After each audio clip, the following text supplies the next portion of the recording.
Assalamualaikum warahmatullahi wabarakatuh. Video ini dibuat untuk memenuhi tugas UAS tafsir tematik. Langsung saja soal pertama, yaitu berikan contoh penafsiran tematik dari tema kebenaran semua agama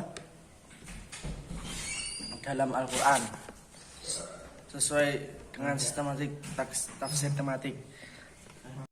Yang pertama adalah surat Al-Imran ayat 85 yang berbunyi wa yabtaghi ghairal islami dinan fala yuqbal min wa fil akhirati minal khasirin. Yang mana asbabun nuzul dari ayat ini adalah ada seorang sahabat yang bernama Mujahid Saudi berkata, ayat ini turun berkaitan dengan Haris bin Suwaid, saudara Hulas bin Suwaid.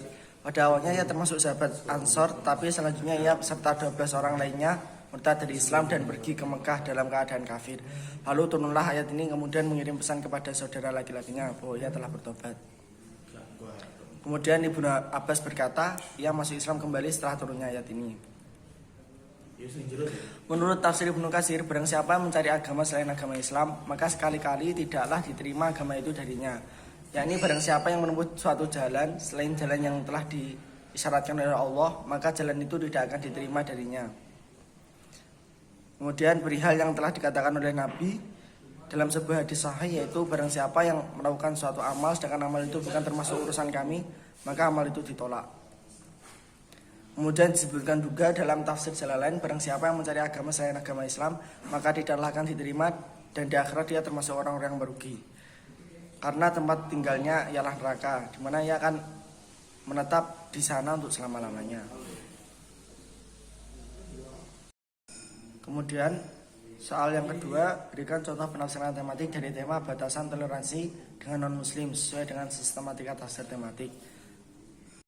Adapun contoh penafsirannya adalah pada surat Al-Kafirun ayat 1-7, yang mana asbabun nuzul dari ayat ini adalah sebagaimana diriwayatkan oleh Abi Hatim, meriwayatkan dari Sa'id bin Mina, dia berkata, Walid bin Mughirah, As bin Wa'il, Aswad bin Muttalib dan Umayyah bin Khalaf menemui Rasulullah dan berkata, wahai Muhammad, mari sembahlah Tuhan yang kami sembah dan kami akan menyembah Tuhan yang kamu sembah. Kami dan kamu saling bersama-sama dalam urusan kita. Kemudian Allah menurunkan ayat Al-Kafirun ini. Penafsiran ayat lakum dinukum waliyadin, untuk agamamu dan untuk agamaku, maksudnya adalah untuk mula agamamu sehingga kamu tidak akan pernah meninggalkannya, karena itu telah dicapkan kepadamu dan telah ditetapkan bahwa kamu tidak akan melepas dari dirinya. Kamu juga akan mati dalam keadaan memeluknya. Bagiku ini adalah agama yang aku peluk dan aku tidak akan pernah meninggalkannya, karena telah ditetapkan di dalam ilmu Allah yang terdahulu bahwa aku tidak akan berpindah agama darinya kepada selainnya. Kemudian Quraisy juga menjelaskan dalam kitab tafsirnya bahwasanya awal surat ini adalah menanggapi usul kaum musyrikin untuk berkompromi dalam akidah dan kepercayaan tentang Tuhan, yang mana usul tersebut ditolak dan akhirnya ayat terakhir surat ini menawarkan bagaimana sebaiknya perbedaan tersebut disikapi, yaitu dengan masing-masing pihak dapat melaksanakan apa yang dianggapnya benar dan baik tanpa memutlakkan pendapat kepada orang lain, tanpa mengabaikan keyakinan masing-masing. Melalui ayat ini, secara tidak langsung Allah melarang adanya kompromi agama serta menginformasikan kepada umat manusia, terutama umat Islam, bahwasanya Islam tidak mengenal toleransi dalam hal keimanan dan peribadatan. Pada soal nomor 3, saya mengambil surat Al-Baqarah ayat 126. Wa qala Ibrahim rabbi ja'al hadza baladan amana warzuq ahlahu minats tsamarati man amana minhum billahi wal yawmil akhir al-ayah. Yang mana Abu Ja'far berkata, maksud firman Allah adalah, dan ingatlah kalian semua tatkala Nabi Ibrahim berucap, ya Tuhanku, jadikanlah negeri ini negeri yang aman sentosa.